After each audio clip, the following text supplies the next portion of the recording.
Good morning, everybody.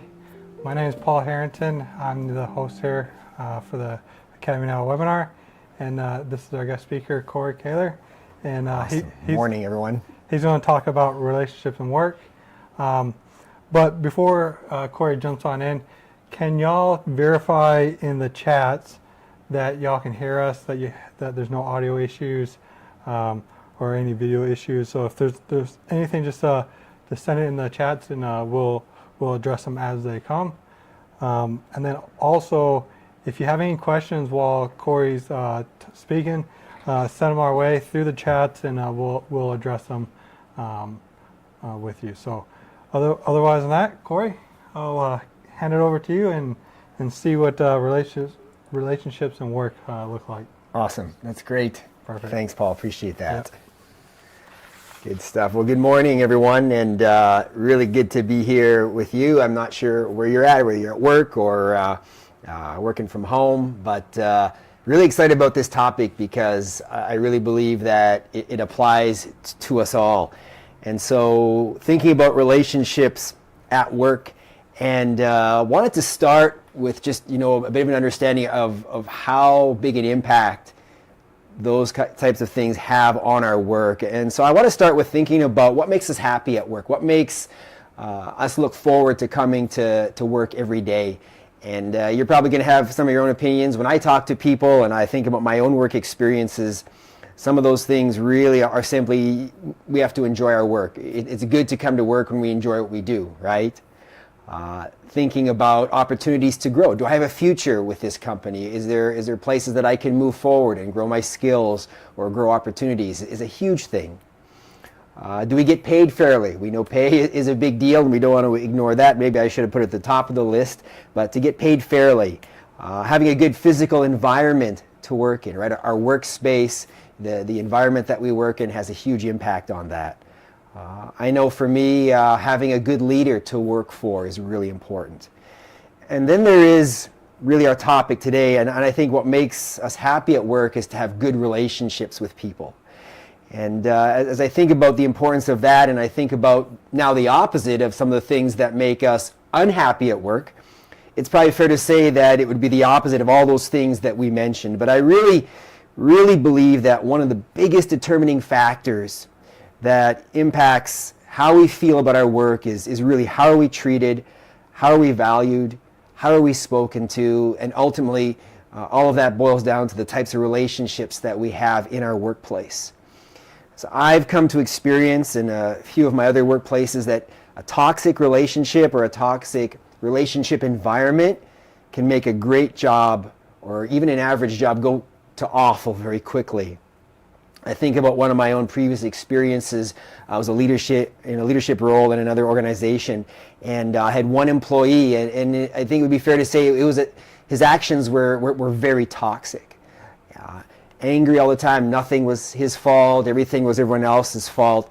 And as I think back to some of those experiences with this individual, I'll be honest, work felt like almost a living nightmare at times. So we know that relationships have a huge impact on our work environment. And I think that there's lots at stake here when we think about the impact of these relationships. We talked a little bit about some of the emotional and some of the mental stuff in regard to how it impacted me. But as we're going to think about and talk about sustaining and creating healthy relationships at work, there's lots of places that we could go. I mentioned to Paul, just before the webinar started, that we could probably have done a 3-part series on this because there's so much content here. But for today, I really want to focus on one aspect that I really believe is the foundational aspect of any healthy work environment when it comes to relationships, and that is trust. Just simply trust. And as I think about trust, having trust really, from a big perspective even, is what really makes life work, isn't it? To know that the people that we're connected to, that we can trust them, that they're trustworthy. And I think about individual relationships, and I think about even the teams that we interact with at work. Think about the different departments that work with each other, our relations with our clients, our customers. I've come to see and understand in my career of work that without trust, none of those things reach their fullest potential. I believe and have experienced that trust is powerful enough to even sustain an imperfect business, but it's also powerful enough to sink a very strong business. And I think today, if you're a leader and you're watching this, a business owner, that we have to be aware that there is so much at stake in regard to the longevity, the future, and the health of our business based on the culture of trust that either exists or doesn't exist within our organization. And we could get into psychology and all that we don't have time for, but you don't have to study very far to see at the core of who we are as human beings, we have been wired for trust, wired for trusting relationships. And any absence of trust will always mind our peace and our happiness, whether that's a personal relationship, but especially at work, right? And I know I'm not telling you anything new probably, right? Just sort of stating some of the facts and the truth of the importance of trust and its impact on us physically, mentally, emotionally. And so we're going to look at what does it look like to build a foundation of trust? What do I have to do with trust in my work? What kind of impact can I make with trust? And so I think we're going to start on this as we unpack this idea of trust is, first of all, ways that trust is broken. Because I think we have to be aware of that, not only as we interact with others and we try and get a sense of, can I trust this person? But also as individuals ourselves, the way that we can break trust. And so I've got a few things that I've written down here that I'll share with you, and there's probably a lot more that you could chime in and would even love to hear that if you want to put that on the chat.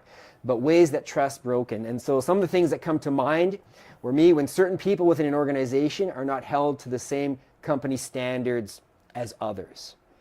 And quite often that is a leadership issue, but we know when certain people get away with something more than maybe someone else, right, we begin to, can I trust this relationship? There's a lack of consistency here that can really have a negative impact on the whole work culture, right? So that's maybe more for leaders right now. Maybe someone makes a promise to you but doesn't follow through. Maybe that's a client, a co-worker. There'll be a lot of scenarios for that. And I think where that really becomes challenging in regard to maintaining trust is when there's no follow through in the sense of, hey, I'm sorry that I couldn't keep that promise, I couldn't keep that up, right? Especially when there's lack of that, it really begins to erode trust. When someone promises to have your back or support you but doesn't stand up for you when you really need it, right? That can be really difficult. Here's an experience that I've had when someone else gets praise for an idea or work that you did, but they're not willing to acknowledge your part in it, right? When you share information in confidence with a colleague, but they choose to share it with someone else. When you find out that a colleague is gossiping about you, and we know how damaging that can be. A little different perspective here when you make a mistake and someone blows up at you.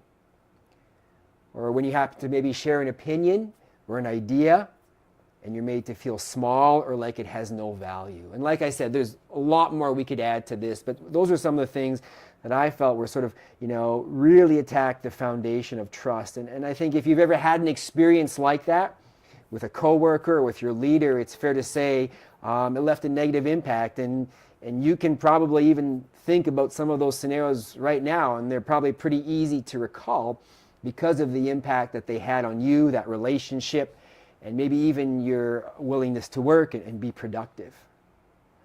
And as we think about those scenarios, it's probably fair to say that we all wish that maybe certain people around us weren't there at work, right? Or maybe if they would just even be better, how much of a more positive environment they would create. And as I think about the impact of no trust between a relationship, not only it impacts our joy at work, our happiness, our willingness to come to work, but I think as leaders, we have to understand that it's going to always impact our productivity, it'll impact our customer service, and eventually even our bottom line. And so we know that trust matters, right? I said this is probably nothing new. We know that lack of it hurts us and our business. And so where do we start when it comes to thinking about our work culture and maybe seeing some places where that could definitely have a really positive impact if we had more trust between those individuals, between those other departments, with our leader, with other coworkers. And so where do we start when it comes to creating that culture of trust here at work? And what I'm going to suggest to you is definitely not exhaustive, but it's been probably the most powerful starting point that I've experienced as I've journeyed to try and answer some of those questions. And really, it comes down to us. And a lot of people don't like my answer to building a culture of trust, but it really starts with me and what am I willing to do to help change this environment that I'm working in. And as we think about improving workplace relationships, it really begins with me and especially my mindset. How am I thinking about myself and about the other people that I work with? And so let's just start with us for a moment. And I always encourage people to ask themselves a number of questions when they're thinking about the impact that I could play in seeing change in my culture, seeing change in my experience. And to me, this is one of the biggest questions, that how we answer this will have a huge impact on our trust culture. And it's simply this: do I act in the way that I want others to act towards me? Do I act in the way that I want others to act towards me? And I find this sometimes challenging. I'll be honest with you, sometimes I don't want to ask that question because I don't think at times that people necessarily deserve for me to act in a positive way towards them because they haven't been trusting towards me. And so I find this really challenging.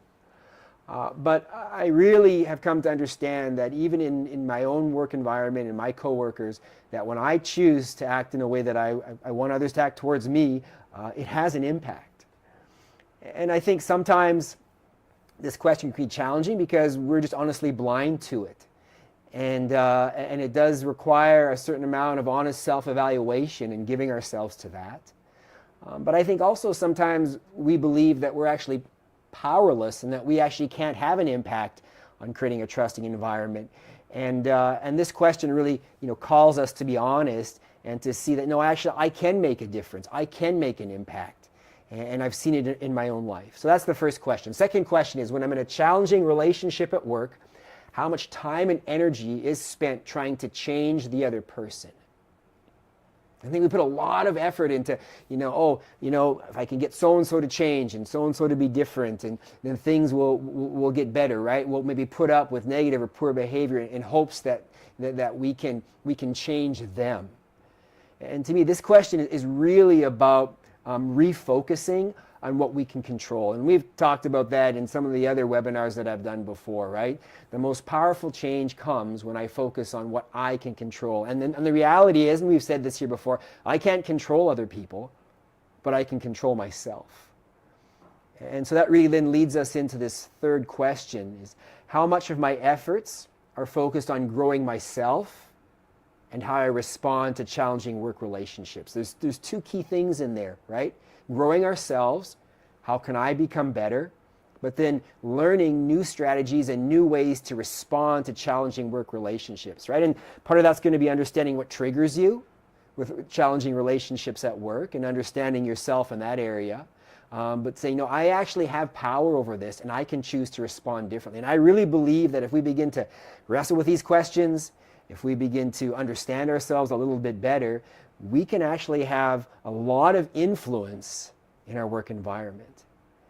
And I know some of this is challenging, right? Because if we're honest with ourselves, honest with myself, so often this mindset or this approach goes against our human nature, right? Because when I'm in an environment that lacks trust, my first thought often, blame other people. It's their fault, right? And because it's their fault, they need to change. And it's almost like I'm giving all my responsibility, all my power to this other individual, waiting for them to do something different. And we know that so often doesn't happen. It's not the case, right? And even worse to that, we may end up repeating the very actions that we're being hurt by someone else, right? So this is some challenging stuff. And it's important for us to really understand that we do have power and I do have responsibility to make change. And I think if we want change, we have to accept that the relationships that I desire at work I'm the one who begins by choosing to create those types of relationships for the people around me. Okay, so we're digging into trust here, and I want to go one step further now. And so if you can come along with me and believe that this has value for you, then I want to give us a couple of points on how we can become a more trustworthy person. And I've done quite a bit of reading on this in the last while, and a couple of resources that come to mind that I really want to share with you is Dr. Henry Cloud did some great books. He's got a brand new book on trust right now that has some fantastic material, that has just way more information than just this. And he's also, it's an older book, it's called Boundaries, and it talks a lot about trust, especially at work as well. So how do I become the person that I want others to be for me? How do I become a trustworthy person? Well, the very first thing is this: prioritize understanding other people's needs, their wants, their goals, right? Prioritize other people. And see, if you really want to become a trusting person, if you want people to trust you, then you have to understand what matters most to the people that you work with and interact with. Do you know what their needs are? Do you know what their challenges are? Do you know what their work goals and objectives are, right? The human side of that person. And chances are your role may not allow you to actually impact all of those things. And that's okay. It doesn't even matter whether your role has an impact on what their work objectives or not. It's really about just saying, I'm going to be committed to caring about what matters to you, right? And that can be strictly focused on work-related topics. We're not even saying we have to get personal here. But the reality that people trust people who put an effort in to understand who they are and what they're trying to accomplish, right? And I've seen it even in our own workplace here, how that transforms departments that maybe haven't got along when somebody, instead of just worrying about what they want, they take some time to understand what the needs of that department is or that other individual is, and how that actually begins to break down walls, lower defenses, and actually others begin to be more open to change. It's a powerful thing about just prioritizing someone else and learning about what motivates them. Okay, number 2, examine your motives. Right? So motives always relate to our reason for trying to become a trusting person. Right? If we look at our previous point, if we're working to understand what a coworker wants, what their needs are, we have to ask ourselves, what is my motivation to put this effort in? Is it because I think they're a jerk and I really need them to change, which isn't all bad? But again, if that's your only motivation, is them changing, there's a chance that they may actually see through that, right? Because the last thing we want to do is make people our projects, right? You know, you've been in a situation where maybe someone was really nice to you and really needed some, you know, because in the end you found out they really needed something from you, and that being nice, that attention, that help was only given because they were expecting something really big in return, right? And again, people almost always know if something is up, if we're doing something for the sake of getting something else in return, right? And when our motives are focused to benefit others, not just ourselves, and I'm not saying that they can't be good for us, but when our motives are not just solely focused on what's good for us, everyone wins. Everyone wins in that situation because people trust people who have pure motives. Right? You can guarantee that. Okay, number 3, be someone who follows through. This is a challenging one for me sometimes. I love to make a lot of promises, right? Because it feels really good in the moment and I can make someone happy. And especially in the back of my mind, I may even know, it's like, I don't know if I can fulfill that, but man, they are really happy right now. And I love that. But it so often has got me in trouble, right? Because we can be nice, we can be generous, but if we can't follow through on our promises, people won't view us as a trustworthy person, right? It will erode those other 2 points. And so follow through can be just keeping a promise to a client or a coworker that was maybe time sensitive. Maybe you're just following through and getting back to them when you promised. Maybe you don't even know all the answers yet, but you promised this timeline and you're going to do your best to fulfill it. Maybe it's completing a task or a project or simply attending a meeting on time. Right? Maybe it's following through on simply not sharing confidential information that was shared with you. Because if we can't follow through, we send this message that, maybe there's other things that I can't trust this person with, right? And I think there are times where we have to just say, man, I couldn't meet that deadline. And when I've had people who haven't followed through on a promise, but they've came back and they've owned it, and they've shared maybe a reason, not a blame, but a reason, isn't it so easy just to let it go and okay, hey, we can continue to work together, and trust hasn't been damaged because you followed through on that. And so I think we prioritize understanding of the person. We have the right motives, but again, remembering that it will mean very little if we don't follow through with our promises. So that's huge. And the fourth thing that I want to share with you, character matters. I had to go here, and I think character is related to, and it's woven into all of these things that I've talked about already. But really, basic character traits include honesty, transparency, taking responsibility. And if we would take a little time and study those things and even more, we would begin to see that they're actually all tied to the foundation of trust. That's why I chose trust, because I think all of these things rest on that. And as I think about good character, to me, good character really is a lot about being consistent. The kind of person, who you are in one place is consistent in another, right? And the example that I often think about is really gossip, right? Maybe we're with one group of people and they're talking someone down, and we join in, we start talking them down as well, but then maybe later in the day with another group of people, and they're talking this person up, and it's like, yeah, we start talking that person up, right? That kind of inconsistency. We may think, well, it's this group separated here and that group separated there, but that stuff always comes out, right? That type of character inconsistency is really hard to hide, and eventually people hear about it, they learn about it, and it changes their view of who we are, and will always impact people's ability to trust us, right? And so as I think about the depth and consistency of character, it reveals the bigger story really of how trustworthy we are. And I know we cannot control the relational environment that we work in, but in my experience, if we're willing to become a trustworthy person by examining where we're at in some of these points that I've shared, we will definitely have an influence on that culture. We will definitely have an influence on the people around us who we may struggle to work with. And yet, in all of this, there are times where we put our best efforts forward and we do everything right. We become that person of trust. We manage our character. We manage how we speak about other people. And yet things are difficult. Things remain difficult, maybe between others, between our leader. And so what do we do with that? What do we do with that? Well, the first thing I say to people is always decide who you're going to be in spite of how others are acting, treating you, responding to you, right? We always have a choice in setting the standard and the direction for our actions and our attitudes. We need to decide that early, and sometimes we decide that every day, even moment by moment. But if things do persist and they are negative, they are toxic, here's a few boundaries that I want to leave with us for you just to consider that hopefully will be helpful if you're in that kind of an environment right now. So I think number one is just we have to sometimes set realistic expectations for work relationships. Right? I think there's been times where I've put too much weight on seeing a work relationship meet my relational needs that actually should and sometimes could be found outside of workplace, right?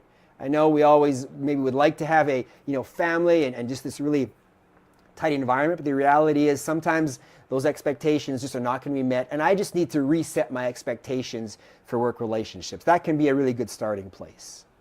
I think if we are dealing with critical or even toxic employees, to really limit the conversations that you have with them to essential work topics. And especially when we're dealing with people who are manipulative or controlling, we just really need to be aware those people are playing games all the time. And so we want to be careful what we say around them. I know that's not fun, but limiting some of our conversations around them, but being aware that people like that often want to trap you into something that is some form of an unhealthy relationship, and just growing your awareness and responding appropriately is going to be a huge part of that. And it really sometimes is just like, okay, I'm just not going to have, if it's possible, not a lot to do with this individual because I know it never goes well, right? Be careful what you share, especially share in confidence with people who have a poor trust track record, okay? I think that's pretty straightforward. As I mentioned before, don't take the responsibility of changing difficult employees. Instead, focus your energy, again, on trying to change, especially how you think and react towards that person. And again, it can be so freeing when we can let go of feeling responsible to change another person. It can be so freeing, right? And so if that's you right now, just consider what it would feel like to not carry that weight, all right? If it's appropriate, confront a challenging employee. Tell them how their actions and words make you feel, that you desire healthy relationships here at work, but that actually can't happen if things stay this way, right? And this is maybe for a little more severe situations. If there is abuse, you got to report that abuse, right? Talk to HR, talk to your leader. I don't say this lightly, but don't stay if there's no one there to help you. You need to get help. You need support, especially when things get difficult. You don't have to just take it. No one has to just take that kind of stuff. And so report it to the appropriate place. In certain situations, you may have to find another job, and we know we don't want that to be our first option, but there's so much at stake for us physically, mentally, emotionally when we remain in toxic environments, and so that should be a consideration. And I would say that if you're a person with leadership authority, this is such a key opportunity for you to not only make a healthy business, but to create a healthy work environment. You have so much influence on what kind of trust environment will exist in your company, in your department, right, with your team. As a leader, so much of this falls on our shoulders, so it begins with us becoming trustworthy people, but then setting the standards for what we will tolerate and not tolerate. You know, I mentioned that toxic relationship in my workplace, and unfortunately, we tried everything to get this individual to come around. They wouldn't, and so we did have to remove them. And it was difficult, and we didn't like it, but it was better for the team, better for the company, right? So as I'm wrapping this up, a couple of things. Again, I know we want healthy relationships here at work. We want to make things better. And so a couple of closing thoughts here, just to recap what I said. Take action on what we can control. That's the best place to spend our time and energy, and you'll see good things come out of it. And so the opposite is of learning to let go what I can't control, right? Also really two actions that require intentional effort. We mentioned become a trustworthy person, right? Believing that will have an influence and that will garner trust for me, but also maybe set a standard for the people around us. When necessary, get help, set appropriate boundaries. That's really key, especially with toxic relationships. And again, as a leader, I can't say this enough, you have the power to create a trusting environment that will benefit you, your people, and impact the longevity and health of your organization. So yeah, I think we could keep going for a long time here. Paul's here beside me, but we're going to end there, and just appreciate you listening. So, Paul. Yeah, thank you, Corey. That was a lot of information there. Some takeaways I got was, remember that the other person is a human, right? Like, Yeah. I think like a lot of stuff that we do now is on computers, and we can remove ourselves.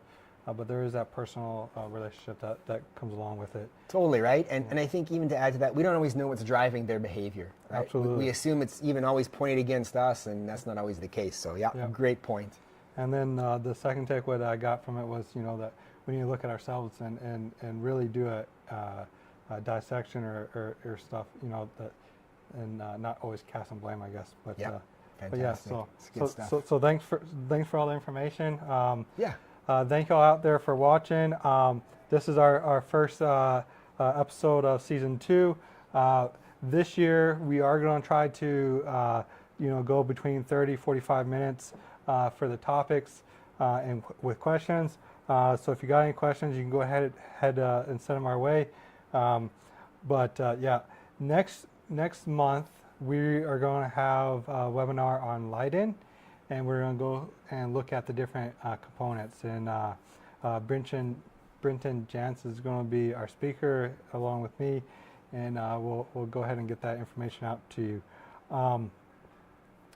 Also, I want to mention that in the Loop, we had links for our Academy XP and also our core tracks. So if you didn't read the loop, I would say go check the loop out. There's some key information about our events this year and how to register and sign up, because we do have limited spots for those events. So go ahead and start looking at that. But I don't see any questions coming in. So again, thank y'all for y'all's time. Thank you, Corey. Thank you. And y'all have a great day. Yeah. Take See y'all care. next Bye time. now.